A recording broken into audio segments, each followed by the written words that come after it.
Estamos aqui em mais um programa Entre Amigos e a Arte. Você que ainda não entrou na nossa página, entre, curta, deixe o seu comentário e compartilhe. O seu feedback é importante para nós.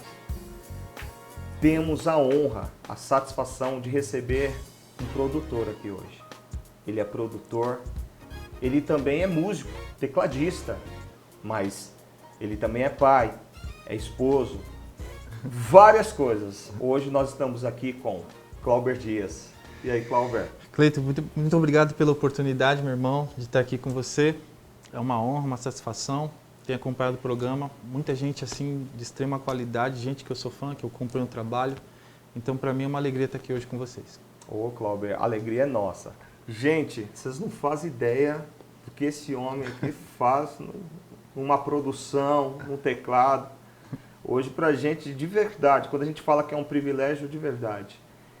Cláuber, vamos lá. Vamos lá. Como foi a sua história? Conta pra gente. Você já começou produzindo, começou tocando? Bom, como é que é? Eu costumo dizer que a minha história é dividida em duas partes. Antes e depois eu decidi viver de música, né? Eu comecei, como todo mundo, por influência... Como todo mundo não, mas como a maioria dos amigos em comum que eu tenho, tocando na igreja, por influência dos meus pais, dos meus primos, de tios e tias. E o meu primeiro instrumento foi o violão. Sim. Meu primeiro instrumento foi o violão. E toquei bastante tempo violão, mas a nível de hobby, né? A nível de hobby, só para tocar na igreja, com os amigos e tal. E depois, mais tarde, eu comecei a trabalhar com outras coisas e me afastei um pouco da música. E depois, quando eu voltei a tocar, aí sim, o teclado entra na minha vida num outro momento aí. Sim. Num outro momento. Sim, mas teve um momento... Gente, eu tô fazendo um joguinho aqui, mas eu sou primo dele, tá? Então, eu acompanhei a história dele todinha, eu sei com quem ele tocou, eu sei onde ele mora, eu sei tudo sobre ele. Mas a gente vai... Pode estragar, né? O cara fala a resposta, não pergunta, né? Você viu, começou daquele suspense, aquela coisa, né? Ah, convidado. Bora. Mas é verdade. Gente, o Cláuber, por incrível que pareça, ele trabalhava com outra coisa, né, Cláuber? Exato. Na verdade, eu trabalhei montando peças de carro, eu era um metalúrgico. A minha vida, eu fui metalúrgico. Todo mundo acha que o Cláuber deve ter estudado desde pequenininho música e ganhou um teclado do pai dele, fez aulas. Na verdade, não. Eu comecei a me dedicar à música com 22 anos. Eu trabalhava com uma coisa que não tinha nada a ver. E aí eu me percebi vivendo uma coisa que não era para mim, vivendo a vida errada. Muita gente, às vezes, convive com um trabalho que não gosta de fazer, e isso é uma das sensações horríveis, assim, que a gente... Né? Verdade. Enfim, nem todo mundo... Eu costumo dizer que o que eu faço é um privilégio, né? Aliás, Sim. O que você também Sim. faz de viver de arte no Brasil, com todas as dificuldades que a gente tem, é muito difícil. Mas aos 22 anos eu saí dessa empresa e falei assim, bom, acho que agora eu preciso fazer alguma coisa que me faça feliz. E aí eu fui tocar numa igreja que... Eu ia tocar violão nessa igreja. Sim. E o tecladista que ia tocar na banda, ele acabou saindo. E aí a galera pegou e falou assim, você vai ter que tocar o teclado. Aí eu falei, mas eu não toco teclado. Aí acho que foi, não sei se foi o baixista ou o batera, eu não lembro. Alguém falou assim, mas o violão é o instrumento que está mais próximo do teclado, porque é harmonia, cara. Sim. O baixo é uma corda, a bateria é groove, então sobrou para você. E nessa igreja tinha um teclado. Aí eu falei assim, putz, cara, e agora? Resolvi encarar. Comecei a trazer o teclado para minha casa, pegava o violão e olhava os acordes e tal, e começava a tentar... Na época, tava aquela música Eu Quero É Deus. Sim. Foi uma das primeiras músicas que eu toquei, que era 2 acordes, era Sol maior, Era só 2 acordes a música inteira. E aí eu me lembro que eu fui lá fuçar no teclado e eu falei, como é que toca isso aqui, a parte rítmica? Peguei um timbre doido lá, um strings. Taquei as mãos lá. Fazia o sol, fazia o dó. Pé de galinha. E a galera olhando e falando, não, tá legal pra caramba. Você vê o nível da banda, era maravilhosa. Aí eu falei, meu Deus, eu sou muito ruim. Ou a banda, sei lá. Aí eu falei assim, talvez isso aqui possa ser uma oportunidade de dar certo. Porque teclado é um instrumento que é mais difícil. Você não vê tantos tecladistas como guitarrista e violão, né? Violão, quase todo. Você joga um violão pra cima, onde cair, tonelada, o cara já sabe fazer. O cara deixa que eu toco. É. E aí, o teclado entrou na minha vida dessa forma. Eu resolvi estudar por conta própria, uma coisa bem maluca. Entrei num processo que você já sabe. Uma coisa maluca de estudar sozinho. Me afastei de vida social. Não tinha vida social nenhuma, praticamente. E fiquei nesse período aí por cerca de 1 ano e meio, 2 anos. No final desse período, aí eu já comecei a tocar em algumas bandas um pouco mais sérias, que tinha um pouco mais de visibilidade e tal. Ô Cláudio, mas vamos pegar essa parte, aproveitar esse gancho seu. Teclado é um instrumento um pouco mais caro, né? Sim. Então, o violão é aquela coisa mais básica, mas o teclado ele é mais caro.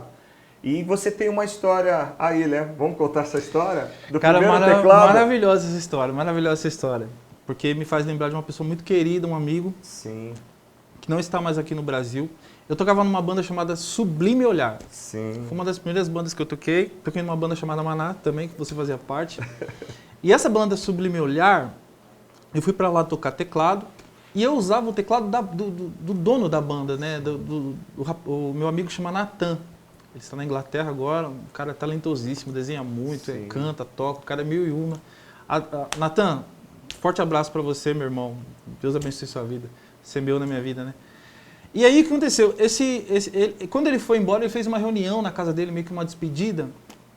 E aí ele falou algumas coisas lá, e ele falou assim, ó, eu vou deixar aí algumas coisas eu vou deixar para alguns amigos. E a gente lá, daqui a pouco ele falou, e o teclado eu vou deixar pro Clauber aí. Cara, na época era um Roland XP50. Pra época era um teclado assim, legal pra caramba, até hoje, e o teclado, né? era da Patrícia, né? Isso, da esposa dele. Né? A esposa dele também tocava. Patrícia, super beijo pra você. Eu acabei roubando o teclado da Patrícia. A Patrícia ficou sem teclado por minha causa. E aí, cara, foi talvez o grande empurrão que eu precisava, né? Pra, de repente, viver de música. Porque eu usava até então teclados emprestados. Sim. E o cara ofertou na minha vida, o cara semeou na minha vida um teclado, que foi fundamental. Eu lembro dessa história, cara. Foi uma história assim, muito, muito emocionante, porque você já estava vivendo uma fase assim, de entrega para o instrumento, de estudar, só que você não tinha o instrumento, não tinha equipamento. Foi muito assim, forte o que aconteceu. E eu também quero mandar um beijo para o Natan, porque o Natan, ele e a Patrícia, né? Ele não só doou o teclado para você, mas ele doou uma aparelhagem inteira. Foi de uma gentileza, de uma generosidade. Na época a gente ficou assustado, assim, porque o cara realmente tinha tem um coração incrível, totalmente desapegado. E eu acredito que onde ele estiver, ele está muito próximo. Com certeza. Porque pessoas assim, né, com certeza, semeiam na vida das pessoas. É uma gratidão aí, Natan, você e a Patrícia, um beijão para vocês e Deus abençoe. Ô Cláudio, mas legal, eu lembro desse teclado, cara, que você tocou tanto, que acabou as molas do teclado. Cara, a gente ouvia o barulho do pá, pá, pá, pá. É verdade, isso era uma guerra lá em casa. Era uma guerra lá em casa porque eu não tinha time. Eu estudava mais de 12 horas, 14, 16. Eu estudava até cair com a cara nas teclas. E era terrível porque eu ainda morava com a minha mãe e meu irmão acordava cedo. Nessa época meu irmão trabalhava.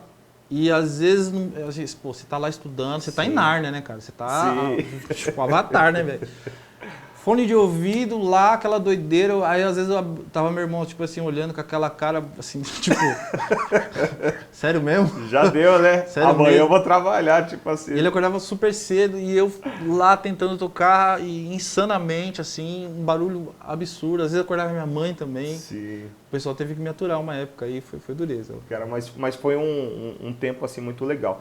Mas, assim, eu lembro, Cláudio, exatamente, assim, dentro dessa história do teclado, de trabalhar em metalúrgica e tal, eu lembro exatamente do dia que você falou, cara, eu vou viver de música. Cara, foi uma coisa assim que na hora que eu olhei pra você, você falou, cara, eu não vou mais trabalhar. Agora, assim, metalúrgica é com música. Aí eu olhei, eu falei, caramba. Foi. E, cara, de fato, porque... Eu lembro que você entrava, né, com a garrafa de café pra dentro do quarto. Meu Deus do céu. E, cara, era o dia inteirinho fechado. A gente jogava videogame, falava, Cláudio, vamos jogar? Você falou, não, eu tô estudando. Eu tô estudando. Não, foi uma coisa muito louca. A música, ela realmente tomou conta da minha vida como se fosse a última coisa que eu precisasse fazer. Assim, que tipo, não, eu vou morrer daqui a pouco, então eu preciso estudar que nem louco. Foi uma coisa assim que eu vi, na verdade, uma oportunidade de ser feliz fazendo isso. Sim. Eu acho que foi tipo como se fosse salvando a própria vida. A música me salvou. Eu era, tipo assim, a gente né, que veio de família humilde, as chances não são grandes, né? É até cultural isso aí, né? Ou o cara vira músico, ou vira jogador de futebol, vira artista, vira algum cantor, né? E eu sou fruto dessa decisão, isso me levou a lugares que eu jamais imaginei.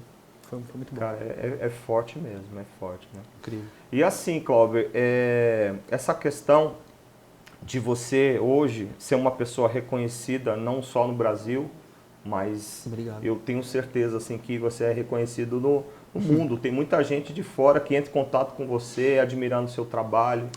E é uma coisa assim que você até pode falar alguma experiência pra gente daqui a pouco. Mas eu acho assim, cara, que é uma coisa assim muito forte o seu talento, né? E eu queria entrar nessa questão com você, porque muitas pessoas chamam isso de dom, né? A pessoa fala assim, o Cláudio tem o dom de tocar, né? E, cara, a gente que trabalha com a música, a gente sabe que o negócio é árduo, né? Mas o que você acha dessa questão de dom, cara? Cara, eu sou muito a favor do trabalho duro. Eu vou te falar. Eu sou muito a favor disso, porque até os 22 anos isso nem passava pela minha cabeça, de viver de música. E eu acho que todo resultado é resultado de trabalho. As pessoas acreditam muito que nesse lance de você tem um dom, então você não precisa se esforçar tanto, porque você naturalmente vai ser capaz de fazer aquilo. Isso não procede, cara, em nenhuma esfera. Sabe por quê? Porque para você atingir uma alta performance é necessário muita dedicação. Isso em qualquer área. Se você for um atleta, se você estiver fora do teu peso, você não vai conseguir uma boa performance. A música não é diferente. Você precisa trabalhar toda a tua parte técnica, você precisa buscar conhecimento e aprimorar isso. Então, o lance do dom, eu acho que eu acredito que tem pessoas que nascem com uma predisposição, sim. Para realizar, que nascem, que gostam desde pequenininho de fazer aquilo, mas eu acho que isso tem que ser trabalhado para uma evolução. Sim, mecanicamente, né? É. E assim, eu vejo essa questão, Cláudio, do dom como sendo aquela disposição de você sentar e tocar. Exato. Sentar e tocar. Não é que você vai sentar pronto, mas você senta e toca. Porque é interessante, porque tem criança que olha o teclado e pira. Exato. Tem a outra que olha, passa batido, vai para outra coisa. Exatamente. Então é aí onde aquela primeira chamada. Na né? verdade, isso aí é assim, muita gente não quer passar pela trajetória. Eu costumo dizer, eu acredito muito nesse lance Caminho das pedras. Exato. As pessoas, elas querem o final, elas querem o resultado. É verdade. Só que a coisa toda acontece durante a trajetória, né? Eu acho que para você chegar, você precisa começar. O ponto de começo e de chegar, eles não são juntos. Então, você vai precisar de passar por um período até chegar em determinada condição técnica e de evolução, enfim. É verdade. Ô, Cláudio, e eu lembro de uma história sua, cara, que você tocou com um cara chamado Eric Moore. O cara gringo, batera fabuloso. E como foi essa história, cara? Conta pra gente. Cara, foi uma coisa muito maluca, porque nem eu acreditava que estava lá. Sim. Não que eu seja conhecido hoje, mas na época absolutamente ninguém me conhecia. E você acho que estava com XP, não, né? Eu tava com esse teclado XP, ganhado. Né? Exatamente. Eu lembro. Tava com o meu primeiro teclado e quando o telefone tocou, convidando, eu falei assim, cara, mas como é que é? Mas da onde? Não, é porque o seu amigo, nessa época, fez comigo, né, fez a turnê dele aqui no Brasil. Sim. O Denis Baixista, né, daqui do ABC. O André Guedes também estava. Eu e Eric Moore. Até hoje são coisas que a música me presenteou que eu atribuo a Deus, cara, talvez. Sim. Eu atribuo a Deus, porque eu realmente não me sentia preparado na época para fazer, mas fiz Foi muito bom a experiência de estar, eu pude aprender muito. Sim. E fica uma dica, aprendam inglês.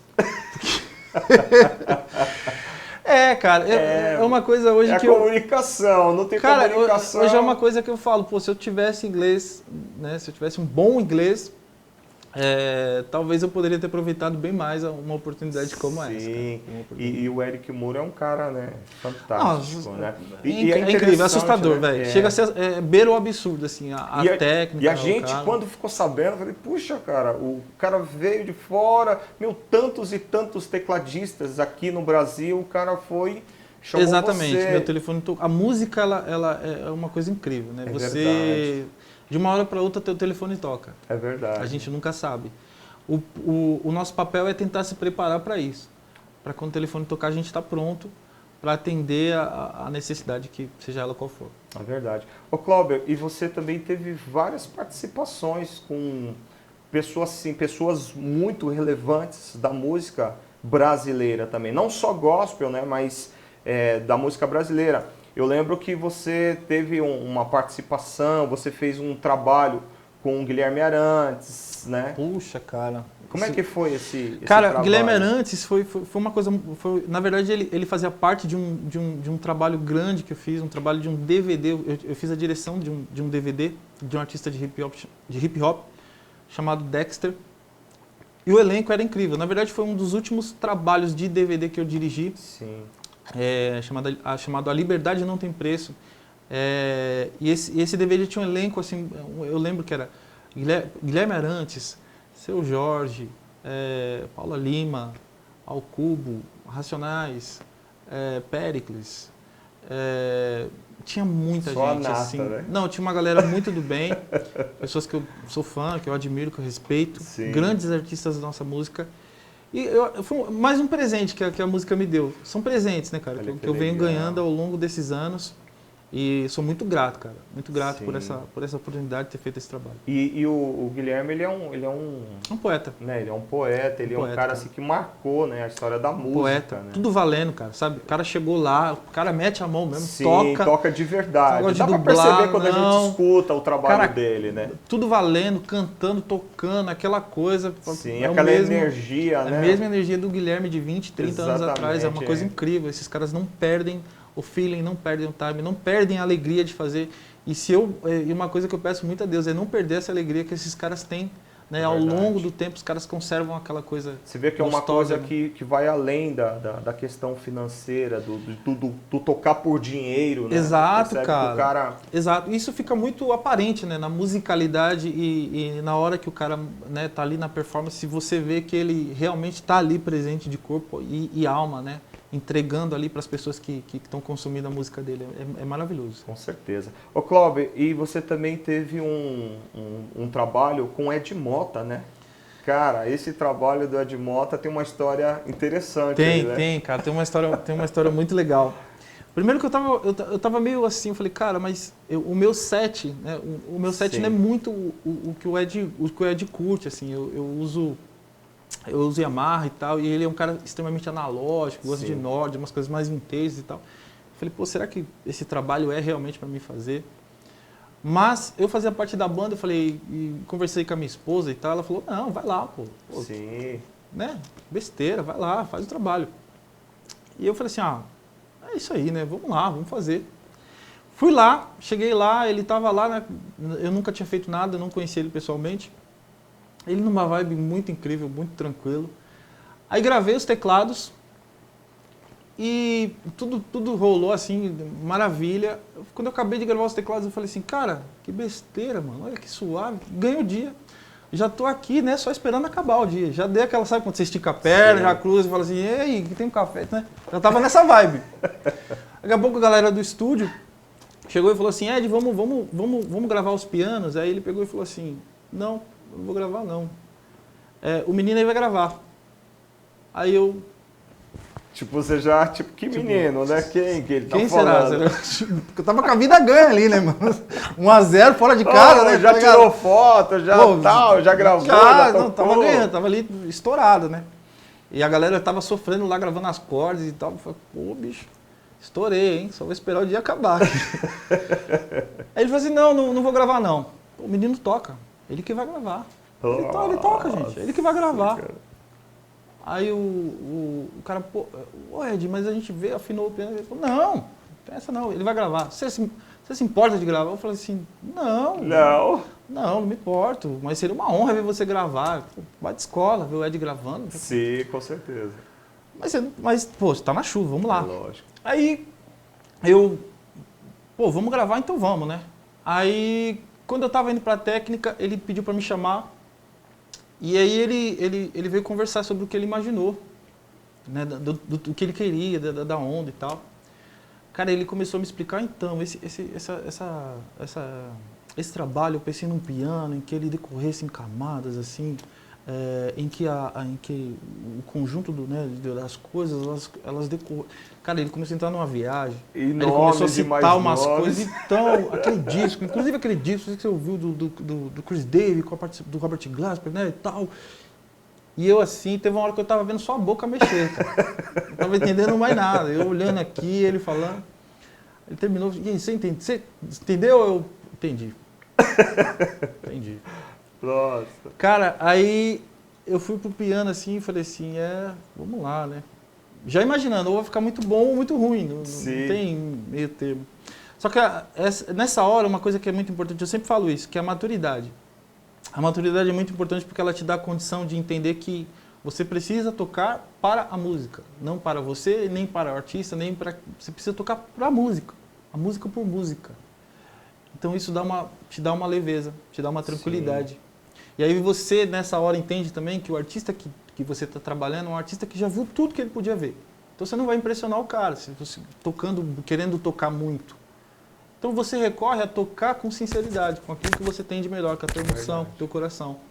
E foi o que eu fiz, fui pro piano, fechei o olho e falei, vou tocar como eu toco na minha casa, cara. Como eu toco lá, sabe, quando eu tô sozinho, na minha igreja, sabe? Fecha o olho e toca, cara. Desencana. Foi o que eu fiz, gravei a track. Tô lá gravando e ninguém me interrompeu. Eu falei assim, pô... inclusive a galera perguntou assim, você quer passar ou você quer recar? Eu falei, não, vamos recar.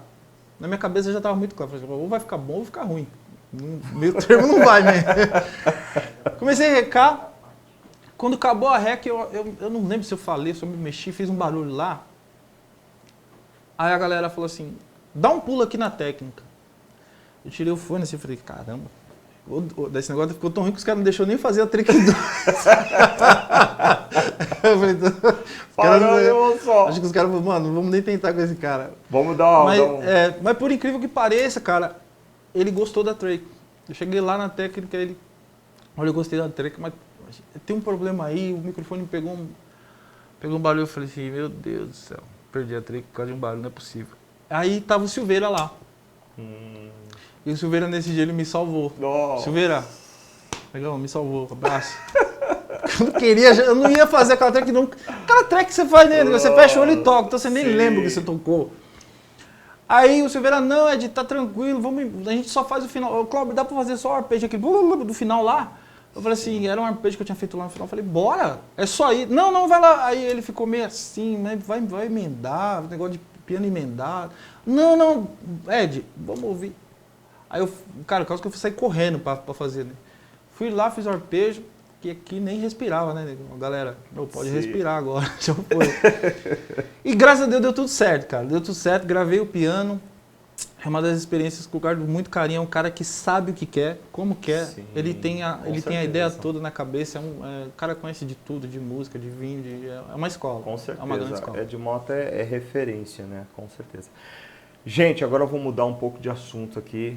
Eu vou pedir para a produção colocar uma trilha sonora de suspense. E agora eu vou fazer uma pergunta que não quer calar. Eu acho que se você estivesse aqui, você faria essa pergunta pro Cláudio. Meu Deus, eu tô até com medo agora. Você tá preparado, cara? Preparado, Cláudio, não essa sei. Pergunta. Ó, são duas, se eu conseguir lembrar da segunda. Meu Deus, cara. Mas são duas. Bora lá. É o seguinte, Cláudio, o que você faz quando você não está tocando? Não vale dormir. Cara, hoje o que eu faço quando eu não estou tocando é estar com a minha família. Show. O entretenimento mesmo com a família, é estar com a minha família mesmo. Não importa onde, se é em casa, se é passeando, mas quando eu não estou tocando, eu estou com a minha família. Sim, eu falo isso, gente, porque às vezes você acha... Saúde mental, eu acho que vocês chamam assim. Eu vivi um tempo que assim, era só música. Exatamente, era isso que eu ia falar.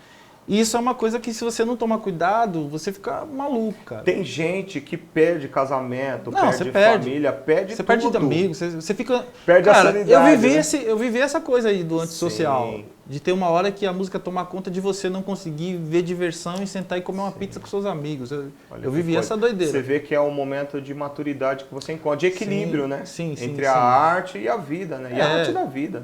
Exato. As coisas, elas se complementam. Exatamente. Agora, gente, uma trilha sonora mais tipo, sentimental. Boa. Se tivesse com o teclado aqui, eu já ia sair tocando. Sentimental. Anthony Dufour, tá? Boa. André, Anthony Dufour, tá? Beleza? Aquele do violão lá, aquele bem, tipo... A equipe tá de parabéns, tá? Deixar um abraço, que vocês não estão vendo a equipe, mas a equipe maravilhosa. Um abraço pra toda a equipe. Essa galera aí é gente boa, gente boa. Ô, Clóber, mas é o seguinte, cara, fala pra gente, qual é, dentro do seu ponto de vista, cara, a maior frustração de um músico, assim, que vive nesse ambiente que você vive? A maior frustração? É difícil falar disso, cara. Eu me sinto muito, assim, eu acho que eu sou tão realizado, velho. É difícil falar de frustração. Eu vivi muitas coisas difíceis. Estou falando que a minha caminhada ela foi fácil. Não. Mas eu acho que talvez a maior frustração, eu não sei como é, mas eu acredito que é não conseguir viver de música. Um músico que trabalha em outra coisa. Porque eu converso com muita gente que no meio da caminhada a coisa ficou muito difícil, o cara acabou fazendo outra coisa da vida. E essas pessoas, às vezes, elas até estão ganhando dinheiro, mas eu percebo na voz do cara, que às vezes o cara fala com aquele certo... mano, a gente tem que ganhar o pão e música tava difícil. E fica com aquela coisa entalada, né? Então acho que talvez a maior frustração do músico é não conseguir exercer a profissão. Eu acho que deve ser isso. Né? Ô, Clóber, eu falo isso pelo fato assim de, vamos supor, num casamento ou numa festa, as pessoas são contratadas e as pessoas elas dão valores e são respeitados. Mas quando se trata de músico, o pessoal quer ir pelo lado da amizade. Ah, não, é meu amigo, eu vou chamar ele. Mas o cara se esquece que você é um profissional, né? Isso é uma coisa também chata, né? Não vou dizer frustrante, mas é uma coisa chata. Sim, Cleito. Na verdade, você falou uma coisa muito, muito interessante. Você usou o termo profissional. Quando você trata de coisa profissional, existem regras, por exemplo. Quando você vai e contrata um profissional para fazer algum tipo de trabalho, ele tem um valor. Por exemplo, se você contratar um advogado e ele falar que vai te cobrar tanto, você vai ter que pagar. Exatamente. Porque você vê valor, você não vê o preço. Quando alguém está sendo processado, você fala, mano, você precisa de contratar um bom advogado, porque senão você vai se dar mal. Você não vê o preço, você vê valor. Então você contrata alguém que resolva o teu problema. É verdade. Quando você precisa de um bom tratamento médico e alguém fala para você, cara, você precisa de um bom convênio. Então você não vê preço, você vê valor no trabalho oferecido. E aí entra um outro detalhe. O músico ele precisa de se respeitar. Eu acho que quando o músico começar a se respeitar um pouco mais e começar a entender que o que ele faz é arte, e a arte tem valor e não só preço, né? A arte tem valor, quando eu falo a arte é alguma coisa que é algo que trabalha com emoção. A gente tem o poder de trabalhar com emoção, cara. O que a gente faz, a gente manifesta nas pessoas diversos sentimentos, igual o Bona diz, né, no primeiro ali do Bona.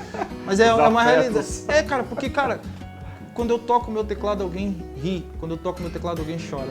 Quando eu toco o meu teclado, alguém tem saudade e lembra de alguém. Quando eu toco o meu teclado, eu manifesto, eu causo transformação no dia de alguém.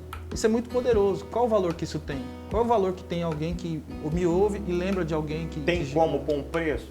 Saca? Então quando a gente começa a entender isso, quando o teu mindset começa a perceber o que você faz tem valor e não só preço, eu acho que as pessoas também começam a respeitar. É verdade. Ô Clóber, você falando, eu lembrei aqui de uma história de um professor meu, cara, um professor de harmonia, um professor da faculdade.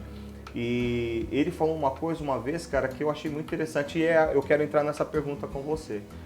Ele falou que um amigo dele disse que o músico que não dá certo vira professor. Nossa, que maldade, cara. Que malvado, cara. E na hora que ele falou, cara, eu senti angústia no olho dele, tá ligado? Porque ele era o meu professor ali, o mestre. Dava autobiografia, o cara dava... Mano, o cara falou, ó, músico que não dá certo vira professor. Eu discordo totalmente. Eu também. Eu discordo porque eu acho que cada caso é um caso, sabe? Sim. Cada pessoa é uma pessoa, não é igual. Mas, cara, eu tô falando fazendo essa pergunta, porque eu sei que você também é um excelente professor, né? Na abertura eu não falei que você era professor, mas, pô, todo mundo que conhece o Clóvis sabe, né? Cara, é verdade. Porque, assim, tocar e lecionar são duas coisas que eu julgo mundos diferentes. Eu acho que existem, sim, incríveis músicos que não são bons professores, assim como existem incríveis professores que talvez não tenham uma técnica incrível e não são incríveis músicos. Mas eu também acredito no caso do cara que é um incrível músico e um ótimo professor. Eu conheço gente que é incrível fazendo as duas coisas. Então, eu vou discordar do seu professor dessa vez. Mas ele foi um amigo dele que falou pra ele isso. Não discordo do amigo, não. São duas coisas muito diferentes, que fique claro, assim, né? Sim, lecionar, você entender a necessidade daquele que te ouve e perceber qual é a forma adequada de trabalhar aquela pessoa, qual é o método, qual é o formato Porque as pessoas são diferentes no aprendizado, cara. Quando eu comecei a dar aula, eu acreditava que eu tinha que fazer isso e aquilo. Não, depois de um tempo eu comecei a entender que as pessoas têm times e percepções diferentes. Tem aluno que ele é extremamente escrito, cara. Tudo que você escrever, ele precisa de ver escrito. Ele precisa escrever, ler, e aí ele assimila. O outro não. Se você escrever e não tocar, não fizer ele ouvir a coisa toda, você pode escrever a Bíblia para ele. Ele não vai entender. Agora, você meteu a mão, ele ouviu e falou, puta, é isso, cara. Entendi. Sim. O outro tem que ver. Então, as pessoas são diferentes, eu acredito, e a gente tem, como professor, a gente tem que ter essa sensibilidade, esse time de perceber cada pessoa. É verdade, mas como você falou, são mundos diferentes, né? São mundos diferentes. Totalmente diferentes, totalmente diferentes. E é interessante, né, Cláudio? Porque às vezes a pessoa ela se dedica, ela tem às vezes a condição de fazer os dois, mas aquele que a pessoa alimenta mais é o que vai ter uma saída maior, né? Se você a música ela né? segmenta, né, cara? Existem caras que eles partem pro lance de gravar, outros partem pro lance de tocar como sidemans, né, de tocar na estrada. Outros vão para o campo da docência. É muito difícil você conseguir fazer tudo, né? Geralmente você acaba fazendo uma ou duas coisas. Não são todos os músicos que exercem assim com fluidez tudo, né? A galera acaba mesmo partindo para uma coisa ou outra, ou duas assim no máximo. Tá? É verdade. Ô Cláudio, cara, a gente tem muito assunto, mas muito assunto. É verdade. Eu poderia te perguntar aqui sobre a questão de você tocar com Eli Soares, que é uma referência aí na música gospel. E, cara, outras perguntas várias, mas o nosso tempo também já tá se esgotando. Exato. Mas eu queria que você falasse, Cláudio, o pessoal que te acompanha, o pessoal que curte você... Cara, tem algum projeto novo? Tem alguma coisa que você poderia já dar uma... Sim, eu tenho um projeto novo, porque assim, como você falou, eu dou aulas, só que a demanda de pessoas é muito grande. Sim. E a gente precisa se adequar e se adaptar para poder atender essa galera. Eu atendo pessoas do Brasil, fora do Brasil, em fuso horário maluco. Tem gente que... agora tem inclusive, amigo nosso, Vini. Ele estava fazendo aula, às vezes eu olho na tela do celular, aqui é de dia, lá no Japão é de noite. Então é mó doideira. E pensando nisso, eu me relutei assim, com esse lance de fazer um projeto de videoaulas, mas eu vejo que é uma boa. Eu vou conseguir atender a galera que acompanha o meu trabalho. Então, muito em breve... eu vou estar lançando o meu primeiro material de videoaulas para toda a galera que me acompanha, que me cobra. Fica aí em primeira mão o recado aí que... Cara, que legal. Novidade aqui no Entre Amigos aí. Com certeza, tá vendo, gente? Meu material de vídeos. Cara, se você me permitir, novidades. Eu queria só deixar também as minhas redes sociais aí. Lógico, eu já ia puxar esse gancho agora. De verdade mesmo. Eu já ia falar, Cláudio, e aí, como é que o pessoal te encontra? Tal? Maravilha, maravilha. Ó, quem quiser me acompanhar aí nas mídias digitais, nas redes sociais, Eu tô como Clauber Dias, né, no Instagram, Dias com 2 S. Vai aparecer aqui embaixo, hein? Galera, em algum ponto aqui, aí, né? Em algum ponto aqui do vídeo vai aparecer. Tem o meu canal também no YouTube, Clauber Dias, em que eu alimento semanalmente, quase que dia sim, dia não, tem novidade, tem informação, tem muita música, né, pra galera que gosta de teclado e de música. A gente bate um papo às vezes, umas lives e tal. E sempre estabelecendo essa conexão com a galera. É muito legal. Que legal. Show. Clauber, sem palavras, viu? Obrigado por você ter vindo aqui no nosso programa e compartilhado com a gente a sua experiência, né? Cara, eu tenho certeza que o pessoal que está assistindo aí, muita coisa não sabia sobre você, né? É Exato. O que eu sempre falo, entre amigos o legal é isso. Porque quando você está tocando, você não tem como falar sobre sua vida e tal. E Exato. Aqui, você já Exato. Abre, já conta a história, o pessoal, puxa, eu imaginei que ele já nasceu tocando, né? Aí vê que se não, começou a tocar já... Exatamente, né? Exatamente. Grande, cara, sem palavras. A alegria é minha, mesmo, a oportunidade de estar aqui falando para você e para todo o Brasil e mundo, né, sobre um pouco da minha história. Espero que tenha acrescentado na vida de alguém. E satisfação enorme, mano. Obrigado. Clauber, sem palavras. Gente, e vamos agora ouvir, né? Uma sonzeira de verdade. Bola de som, pancada, viu, galera? O Negrão aqui é pancada, viu? Você vai curtir, viu? Clauber, sem palavras, cara. Tamo junto, irmão. Deus abençoe. Abraço. Valeu.